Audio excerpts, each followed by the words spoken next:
Welcome back to the BTS Happy Hour podcast. I'm your host, Andrea. With me, as always, is Morgan. Hey, what's up? On Friday, February 19th, BTS released B, the Essential Edition, a streamlined version of the original album, which came out November 20th, 2020.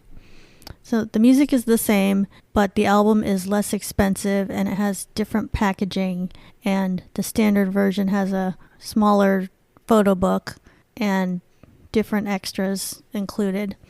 It also has 2 stickers on the package with their recent achievements. So one of them says, featuring Billboard Hot 100 singles, Dynamite and Life Goes On, and then the other sticker says 63rd Grammy Awards nominee. So they promoted this new version of the album with V-Lives, and they had some new videos, like some album notes posted on Facebook and YouTube and stuff, where it was basically like they had little demo clips of all of the songs, and they had this curated by BTS feature, and they also created some new Life Goes On video call MVs. So they did some regular promotion for it, and I didn't think a whole lot of it. I was like, okay, well, they're just releasing another version of it. But there are some people on Reddit that they were really offended, or they didn't like that this version was released. They thought that Big Hit is just trying to get money with this. Well, yeah, they're a company. Of course they're trying to get money. Yeah. But they're saying it's not a good value, right? They're saying there's not enough new stuff to justify pushing this out. Right. I could see that. I mean, is there anything that there's really nothing new here, right? Nothing is new, but I think it does address the criticism of the deluxe version, which was that it was too expensive. So if you were waiting for a more inexpensive version, that met that requirement. But I mean, I wasn't expecting anything crazy, because you release a deluxe version first, that's going to have more on it. So there's only so much you can do with a more basic version later on. And I don't even know why they released it that way. That seems almost backwards, because usually you see a standard version and then a deluxe version later that has more things added onto it, extra song or something. Well, at the end of the day, you don't have to buy it. Mm-hmm. So there's no reason to be offended necessarily. But I do agree that it doesn't seem to present much added value. We don't have to buy it. So it's nothing to get upset about. Just purchase things that you find value in. This doesn't seem to be it. And I think maybe people wanted to know for sure that this version was going to come out, but I don't know what they could have done that would have satisfied people, because they said the first version was deluxe. So you have to kind of make an assumption there. It's like, well, later on there'll be a standard version. You can't expect them to say that, because they want you fans to buy the deluxe version first, and that's the only one they're going to say is available right now. Right. So I mean, you have to kind of use your brain there. If there's a deluxe version, then there has to be a regular version later. And I think to begin with, this album wasn't something that had a huge plan, because it was just something they put together during quarantine, and no one was expecting to have all that time. So I don't think they had this huge master plan or anything, and they may have intended to just release the deluxe version and leave it at that.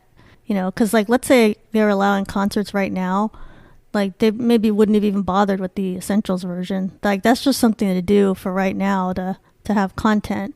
Maybe they'd just be planning the tour at this point. So yeah, I think there's not much you can say about it. They're not making you buy anything. It's just out there if people want it. So yeah, I don't think you should have the same expectations you were going to have for a normal comeback, because this album wasn't supposed to happen in the first place. Right. So GOT7 have dropped a music video for Encore on February 19th. In the video, GOT7 members are shown recording in the studio, eating together, and hanging out. And this is the first song that came out since they left JYP. And the lyrics are about hoping someone stays by you until the end. Now, I was shocked that they have anything coming out, because I thought GOT7 is over with. So I'm just really surprised that this song came out and they did it. They must have done it very recently. Are they under a new label? I saw in another story that they did sign with Warner Music Korea. How are they able to keep their name? I don't know. I didn't even know they were going to still be a group. I thought they were just going to all go their separate ways. I find it interesting that they kept their name. It must have been in the negotiation or something. JYP would normally own that, right? Right. And maybe it has to be, maybe they have some kind of rule there where, like, if the whole group is staying together, they can still try to shop around as a group to find a new label. I think if there was any change in it, then JYP owns the original. Mm-hmm. But I feel like I read something like that, to where if it's going to still have all the same people, they still have a right to try to find another label. Mm. Well, it's good news for them and their fans that they can still exist, but I'm shocked because it just felt like that was the end. That's what I thought. Yeah. I didn't feel like they could even known their name. They must have... You can negotiate it, you know? Yeah. They must have more of a bond than we thought. Like, they still want to make music together, and I'm sure they probably will still do solo stuff, but I guess their group stuff will just be managed by a whole different label. Well, good for them. And Encore, like, when I first saw it, I was like, okay, this is just their last song, and it's like their last hurrah, and like that's it. But it kind of seems like encore means like there's more to come, so that's what the intention with that. Right. Do you think that's odd that they went with Warner Music Korea? No, we don't know what options they had. Yeah, because I'm assuming they may not have had the option of going to like SM or whatever. You know? Yeah, I was just thinking, how come they didn't want to look at other Korean? I don't think any of the K-pop. I don't think they would want to sign them. Honestly, any of the other big companies. Right. They would probably assess that. Okay, whatever JYP thinks, we think similar. Like as far as what their opportunities that they're gonna and how big they could be. Like they'd rather start their own new groups probably. Mm. Like I said, there's more profit in it because you have people are on cheap contracts when they start. Right. And I was just thinking like Warner Music Korea is like Western labeled, but this is like a branch that's out in Korea, so maybe they have different intentions. Like it's supposed to be more of an international focus instead of, I mean, I don't know what GOT7's original focus was. Were they like they were more Korea based, right? But then they had different members from different countries, so they must have been trying to be more global. JYP's always wanted to go global, so I think it's fair to say that he wanted them to be global. They have a Thai person, they have an American, they have a Hong Kong. Yeah. It just didn't quite work out. Well, I mean, that's good news for the fans. I'm sure they probably thought it was all over too, and at least they'll get some music out of them from the future. February 19th. Why does it seem like everything happened on February 19th? On February 19th, EXO's Sean started an Instagram Live to interact with his fans and talk with them over a cold glass of beer. So he started the live broadcast late at night, and he was talking about how he was watching a sad movie and he couldn't fall asleep, and he'd rather spend time talking with his fans than spending the time alone. And then he was reading comments from the fans on the chat, and everything was going fine. But at one point, a fan asked him, "Are you gay?" in English. And then he read it and laughed and responded, "I read a comment that's funny. I wonder why you think I'm gay." And then he replied, "No, I'm not." And then he laughed and said he was baffled by the question and continued to talk with his fans. And after the Instagram Live, Sehun's fans took to social media to express their feelings about the rude question. So I think that was kind of out of line for that person to ask. I don't know if the person was like trying to be rude, or were they just like honestly asking? But yeah, a lot of the fans had a really negative reaction to that. It's like too intrusive of a thing to ask. I mean, yeah, isn't it? In most cultures it is, right? I can't think of one where it isn't. And the person spoke in English, so it must have been somebody from the West. So I guess like here, it's like, I don't even want to say it's more accepted. I think it's still a rude thing to ask, but maybe they felt like... No, it's still rude. That's not something you ask. Yeah. I guess right? They felt like, well, there's nothing wrong with being gay, so there's nothing wrong with asking. Even if you don't think there's anything wrong with it doesn't mean that you can ask, right? Yeah, I mean, I think it's a private question, so I don't think... You're putting someone on the spot with something like that. I mean, some of these things are culture specific, but in general, it's pretty rude to ask personal things like that, right? That's pretty accepted, I would think, you know? It's like if he was gay, he wouldn't just announce that on an Instagram live. I think people. No, obviously they were just trying to troll him. Yeah. Yeah, I mean, obviously, it is obviously rude. But yeah, asking it or being offended that people are asking it isn't homophobic either. That's ridiculous, right? I mean, people get offended. There's other offensive questions, like in America, it's offensive to ask people how old you are. mm-hmm. It's generally considered. I don't know. People have asked that question, but maybe they just are ill-mannered people. You also shouldn't ask people, at least in America, you shouldn't ask them how much money they make. Yeah. Some people do ask that, but they just have poor manners, you know? And noting that it's rude to ask that question doesn't mean that you think there's anything wrong with making a certain amount of money. It just means you think the question is rude. Mm-hmm.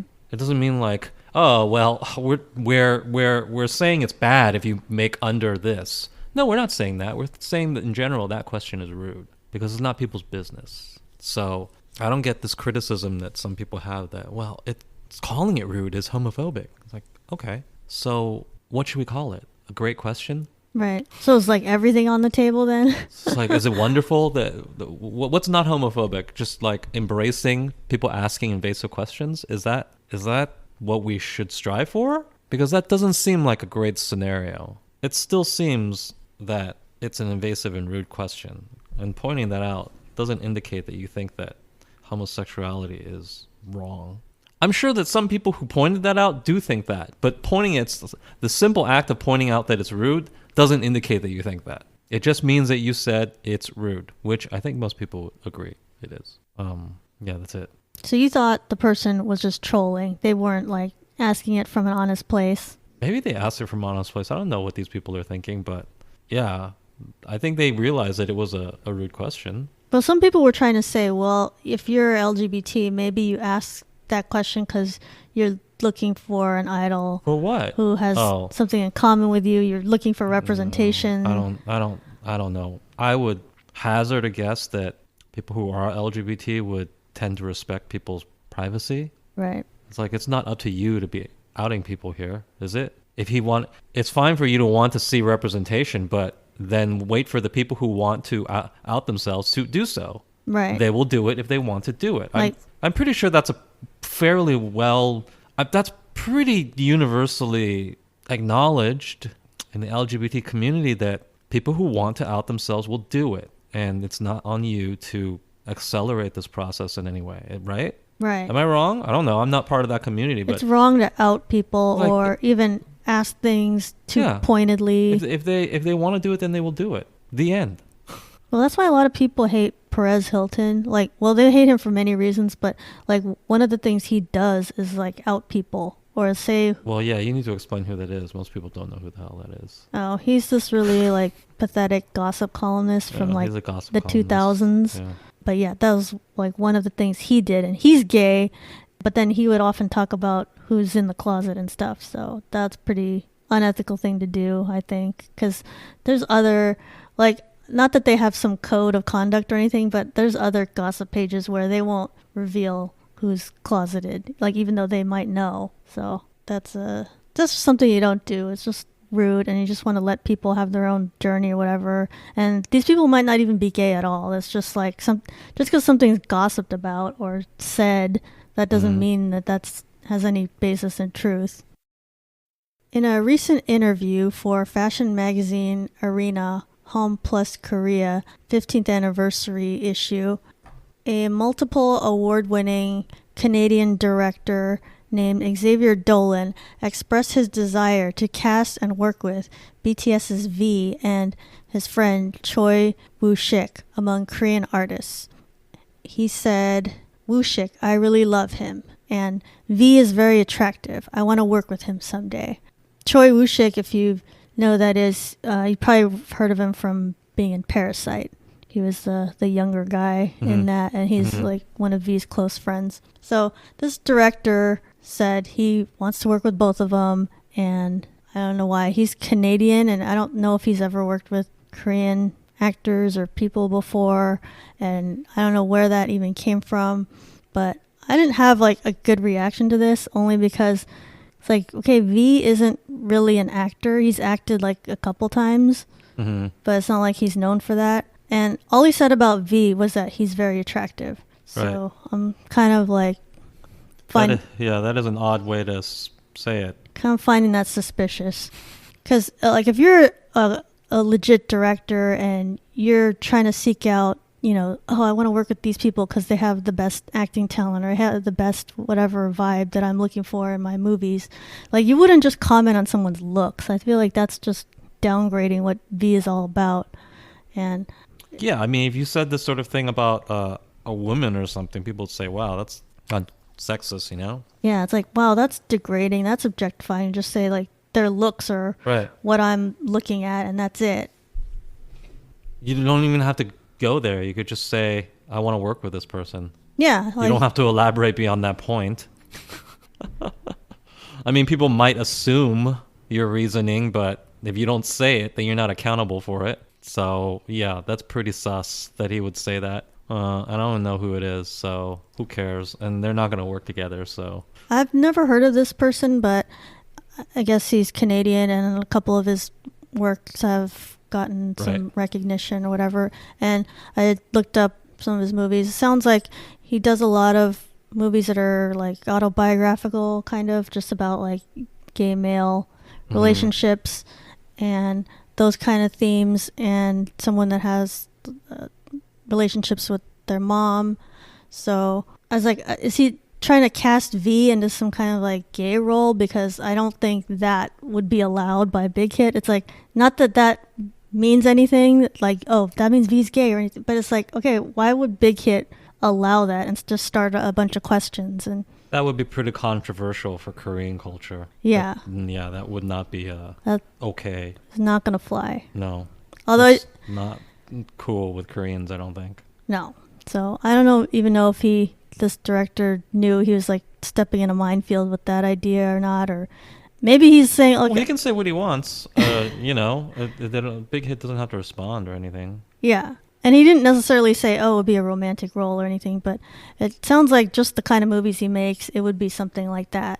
But I do like the idea of V and his friend being in a movie, so that would be something fun to do if it was like a Ocean's 11 or something like that kind of a movie, like a fun movie. But it kind of seems like this guy, he makes things that are more similar to like Call Me By Your Name or, just stuff with like gay male dramatic relationships. That is probably what he's thinking. And, I wouldn't say it's inappropriate for him to say it. He can say whatever he wants, but at the same time, people can also ignore him, which they probably should do. They're not going to be working together or anything. And it just reminded me of that whole situation with Gus Van Sant saying he wants to work with Jimin or he wants to photograph Jimin. Yeah, it's the same thing.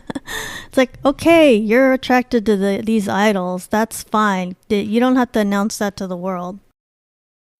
Cube Entertainment has denied rumors about I-DLE Soojin being a perpetrator of school violence in middle school. On February 20th, someone claiming to be the older sibling of a victim of Soojin's bullying posted on an online community about how Soojin called my youngest sister and her friend to the bathroom and made them slap each other in the face and sent out a group text that said, from now on, so-and-so is an outcast. And she said that her sister went to the same middle school with her and was bullied by her. And since then, some other people anonymously said that they were bullied by her too, and that she would take their drinks and made them pay for it or give her money for it when she would just drink half of it.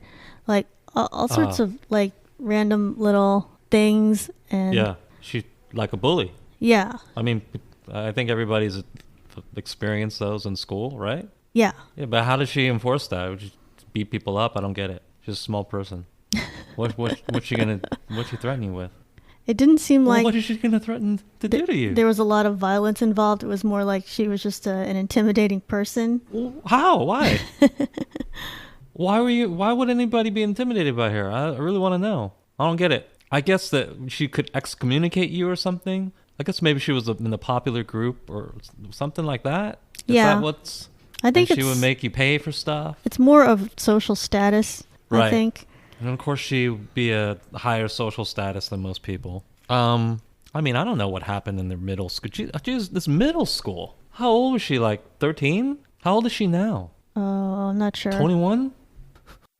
22. Okay, so, well, she was 13 or something. Well, first of all, we don't know exactly what happened. And second, yeah, this is just normal kid stuff. Yeah, and these... Am I weird? I'm not upset about it or anything like that. I'm not demanding an apology. It's just, this is kid stuff. She made people pay for her drinks, okay? Yeah, and then she was seen hanging out with older male students who had a history of getting in trouble. And she may or may not have smoked. Oh, no, smoking. And maybe was on a motorcycle with somebody. Right. But she did release an apology. Well, it wasn't an apology, but she said... she explained her side of it. Yeah, she said, yes, I did know the person who posted that initially. But, you know, it's like, I remember that we had a friendship at one point and then we had a falling out. And she said that I had never assaulted that person. I never rode a motorcycle. I never told people to, I never sent a group text that told people to make fun of these people and that they were outcasts. And she said she never stole a school uniform or any other belonging. And there's also an actress who went to the same school who's known about talking about bullying. And so some people said, oh, well, maybe Soojin bullied this girl too. But that wasn't said. And so I guess Soojin felt like she had to say, well, I didn't bully that girl. We did go to the same school, but we never knew each other. And the other girl never named names. So it doesn't seem like that was a conflict there. But I do agree that nothing here sounded super serious as far as like, wow, somebody was, violently assaulted or someone was scarred for life for that. This sounds like normal stuff that kids do to each other that probably everybody has dealt with. Right. And that's just how life is. Like, not everybody is going to be nice to you or think... She sounds like a mean person. But there's lots of those in this world. Like, not everybody's going to think you're wonderful and great and want to be friends with you. Yeah, and this is like, there's two sides to the story. We don't know what happened. I find it amusing that she made a point to say that she was not riding a bike. Like, is that such a big deal? Like, I was on a bike. I was not on a bike, by the way. Not on a motorcycle. I just want to clarify. But I do think sometimes when there's somebody that, everybody hates that person because they're a bully. Sometimes, like, there's other stories that... Some stories happen and probably other stories were like, oh, this is a rumor I heard about that person. And like, and it's like more exaggerated than what actually happened.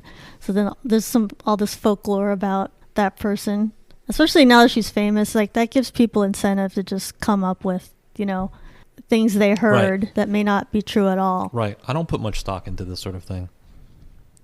And even if this thing is 100% true, I still don't really care. She's just not a nice person. If it's true. When she was 13, at least. That's what I can say. Maybe she's, matured since then. Hey, lots of people do. I was a different person when I was 13.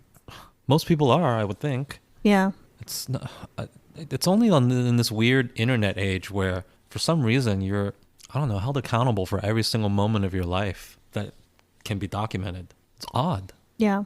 A lot of these people were kids when they were doing these things. And they didn't murder anyone. They were mean to people. Okay. It's not a nice thing to do. I'm not going to say it is, but is it enough for me to turn my computer on and write an article about it? You have to ask yourself that. I mean, I guess it is because people care. The people will click on it. So yes, it is. But just because people will click on a thing doesn't mean that this is really newsworthy, right? People will click on a lot of dumb stuff. Yeah, maybe someone wanted to like get it off their chest or whatever that's like bothering them that Soojin is famous and with a girl group, and it's like, well, I just want to say this, and then they just put it out there. But you can't really expect anything to happen, It's like nothing serious was really. And the company's not doing anything, and they shouldn't. There's no like hard evidence that this happened. Even if there was hard evidence, there wasn't even a crime committed, was there? No, it's just you're a mean person. Pattern of behavior. Yeah, like I guess she was a bully, but at the same time, I guess maybe they care more about this sort of thing in Korea. It might be a cultural thing, school bullying or something. I don't know. Right. But maybe that's more of an issue there.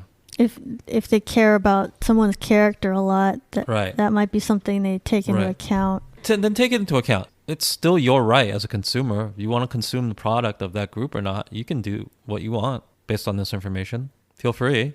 But I'm personally not going to adjust my behavior. I'm not going to listen to more or less of their stuff. It's just not a big deal to me. And I'm puzzled by why people are so dead set on holding people accountable for what they're doing and their kids. Yeah, I mean, I was definitely mean to certain other kids, and it was like for no reason, pretty much. Yeah, and because you're it's a like kid. Kids just behave in irrational ways, or they think, oh, these kids are part of that other crowd, and I immediately Don't think it's irrational, though. don't like them. I wouldn't say that. I don't think it's irrational. Just like when you have young cubs or puppies or something, when they play fight, they're not doing that for fun or kicks or whatever. There's a reason why they practice these things.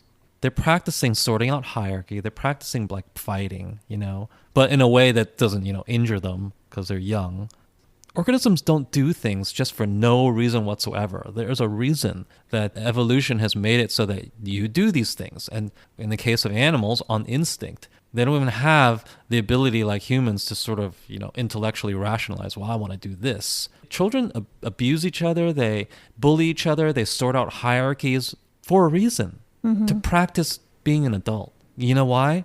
As harsh as it is to say, and I don't think it's as harsh because this is just the plain reality of it, you're going to have to deal with this when you become an adult. I mean, maybe in an ideal world, we wouldn't have to deal with this. We wouldn't have to deal with the strong preying upon the weak, etc., with hierarchies being sorted out, one person being higher than the other. Sure, maybe you think that in an ideal world, none of those things should exist, but they do. And you see it in schools, and that is what's happening. Yeah, I'm sorry, that's what's happening. They're practicing for the real world. They don't want to be on the lowest tier, and so it's like in order to get higher, you have to like bully others. Yeah. Or just be naturally popular. But yeah, popular or physically strong or something. You just have to learn to sort out your place in this world. And maybe you think that, the children shouldn't have to go through that. Well, that's your opinion. I'm not sure that that's a good opinion, though, because until we have created this utopia where everybody's 100% equal and there's no hierarchies whatsoever, they will have to deal with that when they become an adult, right? And so these are some kind of skills they have to work through. Sure, it's unpleasant, but I don't know that it's unhealthy. I would argue that it is not. As long as nobody is seriously hurt, just like when puppies play fight, right? As long as nobody dies, then they're learning important things. They're learning important skills. It is arguably unpleasant in a quote-unquote civilized society, but even in our civilized society, there's hierarchies, and we know that's especially damn true in Korea. They're a very hierarchical society. So these are the types of things that people will have to work through as kids. And apparently she did, and she was good at it, right? It's not irrational. I think it's actually pretty natural. That's not to say that we should just accept all natural impulses like they're good in a civilized society. No, there's like some natural impulses that we cannot accept in a civilized society. Maybe bullying in school is one of them, but it does stem from a natural impulse, I think, that children, they're driven by these natural impulses. And in an evolutionary context, they make sense. So, it is what it is. It's not even that bad. No. She made people pay for her drinks, whatever. Yeah. She excommunicated some people. You're better off. Maybe that group wasn't even cool. It's all right. I didn't always get to hang out with a cool group either. It's okay. You'll live. Yeah. I mean, no matter what the situation is, like if you were the bully, if you were the one picked on, or if you're some kid on the side, you could still learn from that. These are all like social situations. And it does prepare you for adulthood because it's like the same things happen. People want to get their hierarchy in some way, and you deal with it as an adult too. But I do think that it's unfair if there's a story that comes out about an idol and the person says, they did all these terrible things, and then later it comes out that, that didn't really happen, or it's very exaggerated, because then the follow-up story is just like barely reported on. Like it's always the first story that's the most negative about the idol that is the bigger news. So I do think okay, these news outlets should be careful of the things that they publish right away, that like if they're fact checked or not. So I think that's the only thing, but I guess that's part of being an idol anyway, is that there's always going to be people in your past that have something to say. On a YouTube video released February 17th, Big Hit and Universal Music executives announced a strategic partnership. the main point of this announcement is that they are going to be working on a new international boy group that's going to have an audition show and will put out an album through Universal Music. And it's going to be under Geffen Records, which is the biggest music label under Universal Music. And they're going to team up with Big Hit. And Big Hit will handle the auditions and the artist training and the show and everything. And this show will air in the US in 2022 is what they're aiming for. And then after the group is made, then Universal will deal with the music production and distribution and production of the show in the US. So I thought that was very interesting new development. It's like Big Hit is up to all sorts of new things lately. So Universal Music really wants to follow the K-pop model that Big Hit has shown that they're really successful at. And so they want this group to, follow the K-pop pattern of having music production and, interest in fashion and videos and a lot of fan engagement. So it's going to be like that. This group is going to have to be doing all the typical K-pop things, but it'll be some kind of international group. So I don't know if that means they can have some Americans or... Yeah, of course. We'll be able to try out. So it's going to be like that kind of a mix. Not just like, okay, mostly Koreans, maybe one American. Well, what's the point of international? It's Koreans. Right. It's going to be Americans. And when they say international, I have no doubt, they mean Americans. Oh, so you think it's going to be... It's mostly Americans. Mostly. I guarantee you. Big Hit is just there to handle how it's done. Right. But the contestants will be aimed at Americans. Okay, yeah. It's not gonna have any Koreans. I don't think it's gonna have Asians. They want a mostly American group. Maybe some Europeans. Yeah. And I think it's a great idea because this is the next step. They are going to import their system and way of doing things and see if it works with North American and European artists. Do you think they can repeat that formula with Americans and Western kids? Like, are they up to that? Because it's a lot of work. No, you know what? I don't think so. But I'm dying to see whether I'm proven wrong or not.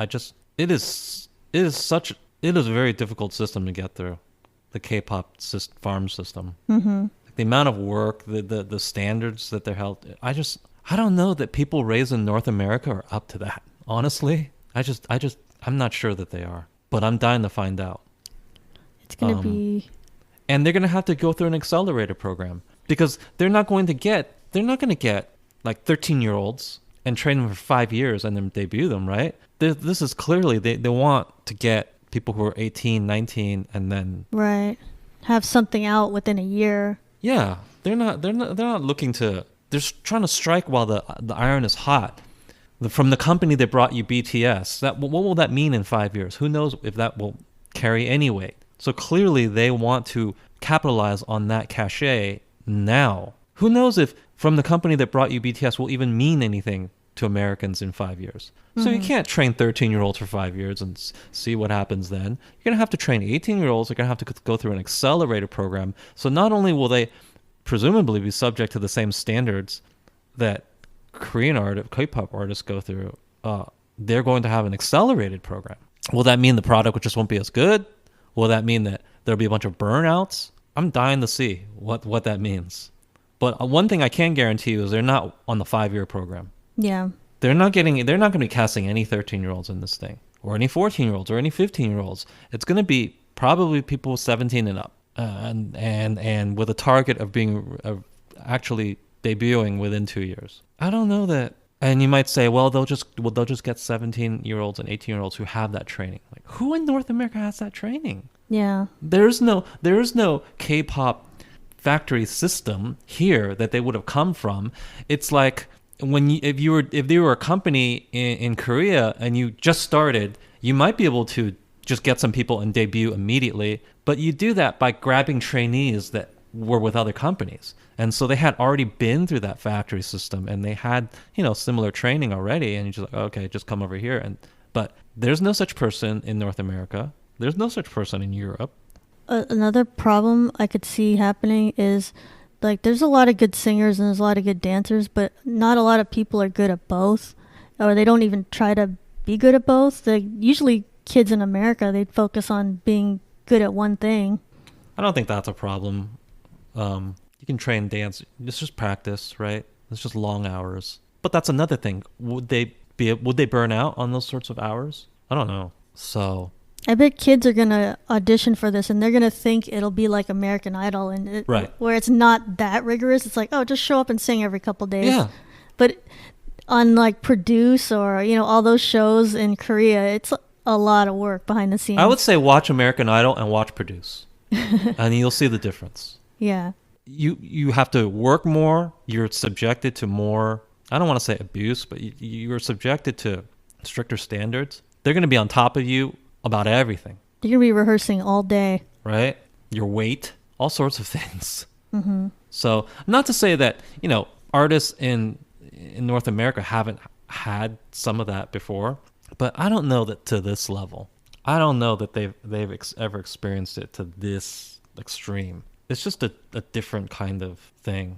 So, but I'm curious to see if they're up to it, or if maybe they just relax the standards for them. Which, if I had to guess, is what would happen. They'll probably have to see what they're working with. They're just going to relax the standards for North Americans. That's what I think they're going to do. And then you probably will show in the product, like the choreography and such. But it's a great idea, though. They should do it. I'm not being negative about the idea. They absolutely should try. It makes sense. It's much easier to break into new... Not that BTS hasn't broken the new market, but Big Hit wants to dominate this market, right? With their better, more robust factory system of creating artists. They think the system works. Well, to bring it makes sense to have people from that country, as opposed to trying to constantly break Koreans in. Yeah. That's not as sustainable a formula. They were lucky, I think, that it happened with BTS. Do they really think they're going to repeat that? With TXT or whatever? Probably not. The better bet probably is to create a group of North Americans. That's smart on their part. Yeah, and I think it's very telling, and it shows the respect that Big Hit has for their success with BTS, because they didn't bring in like SM or JYP or anybody to do this show with. I think Universal is like, who's the best at this? Okay, and they just wanted the BTS. Yeah, let's go with Big Hit. And this is what the other companies have to do as well. I'm not saying they haven't been doing it. I think there have been rumblings that they have. Like SM, think there's talk about them doing a girl group that's North American or international. And I don't know that there's been talk with JYP, but he has that same philosophy when it comes to, China. So it only stands to reason that he also has that same philosophy with North America. Like, if you want to be successful in North America, at some point you're going to have groups with North Americans in it, probably. I'm sure he agrees with that. So we'll see it's like an arms race with them now. And this market, it's still not saturated. It's still not dominated. I mean, it's just BTS, really. Mm-hmm. So it's still up for grabs for any company that wants to take it, Yeah. I think this is like a fresh take on it, because this is the first time there's been, there's so many American talent shows, like X Factor, The Voice, American Idol. And is it going to be a show? Yeah, it's going to be a show too. Oh, that's excellent. That'll air in the U.S. I missed that somehow. Okay. So I just feel like, okay, I think we've exhausted all those methods. Like, okay, Simon Cowell being in charge, and these people and these other people looking for talent. It's like, why don't we go with someone in K-pop, because that is huge now, and let's pick the best. So I hope that they bring every idiosyncrasy of how strenuous and strict the K-pop system is. Like, I hope they don't water it down. I want to see that. I hope they just bring it exactly what it is, and just so it's like a culture shock to the Americans who have to go through it. And it'll be entertaining to see. Yeah, that'll be the entertainment value, is when the choreographer's telling them, it's like, that sounded terrible. Yeah, or this sounded like you were something just practicing. Like that. Right. Like, you need to lose weight now, or something like that. I just want to see if I'm sorry, but I feel that Americans are a little softer if they can go through this. We need to see them broken down. Can you go through this? The same as like Korean kids had to be. Yeah. That'll be so entertaining to see. So I hope they don't water it down for American audiences. I hope it's just as brutal. Yeah. And probably like some of these kids, these American kids that try out, they'll people that have told them their whole lives, like, oh, you're such an amazing singer, you're this and that. It's like they'll get like kind of a reality check with this when it's like the choreographer and then the singing coach is telling you very specific things and like, here's where you're going wrong. And it's like, that'll be the first time they've heard criticisms. Yeah, although on that front, I think that's one area where the North American artists will be fine and even better off. Since they have a little more ego, they're more... No, on the singing ability. Because in all the Korean shows and even just like listening through K-pop, there aren't that many... Like, it's not that important that you be a strong vocalist in K-pop. Mm-hmm. You just have to be good enough, right? For a K-pop song. You have to be all around. Whereas in North America, if you think you're going to be in music or whatever, the first thing people want to see is like, well, can you sing? Yeah. So I think that it kind of selects for strong vocalists first. So I do think that the vocalists in the North American show might be even a little stronger than what you see in a standard Korean talent show. Because in North America, I think vocal ability is selected for first. And then it's the other thing. And then it's looks. And then it's dancing ability, whatever. And so you probably will have generally strong vocalists try out for this. It's all the other stuff and the workload and the demands that I'm not sure that they can handle. But as far as just singing a song, I think they'll be fine. What about the fact that they'll know they're auditioning for a group? Do you think... I don't think that matters. That's going to be a problem for people? Because it seems like a lot of people, they'll want to be solo singers. No. I mean, they know you sign up for the show. Yeah. That's what you sign up for. That's not a problem. And plus, they see that BTS is so... Like, this is a new thing. I'm sure a lot of people are excited to be part of a group now.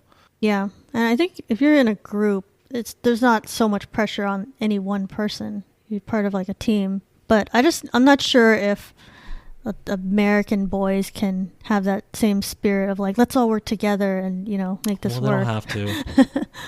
They actually don't have to. They just have to. Just under contract, they have to. Yeah, under contract, they have to.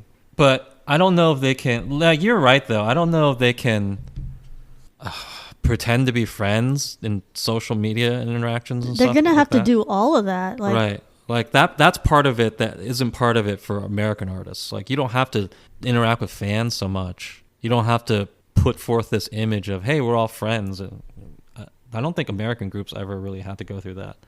You know, the last time we had a boy band was long before social media. So they don't have to do that. I'm not saying that all K-pop groups fake it, but surely some of them do fake it. They don't all get along. And I don't know how well North Americans would be able to do that consistently. It'll be interesting to see. I'm just thinking of, because it sounds like Big Hit is going to have them do all the typical K-pop group things. It's like, oh, we're going to do a V Live. We're going to do fan signs. Like all these things where they're interacting with fans and they have to be like, look like they're good friends and everything. Good. So we'll see what happens. I want to see if they're able to do it. If they can stand up to all that. Because that's a lot of it's like you have to be a person 24 hours a day almost. And K-pop groups seems like they're filmed all the time. Like whatever they're doing every day is footage for something. So I don't know. Americans aren't used to that. Or they may not be fine. That'll be an entertaining part. Yeah.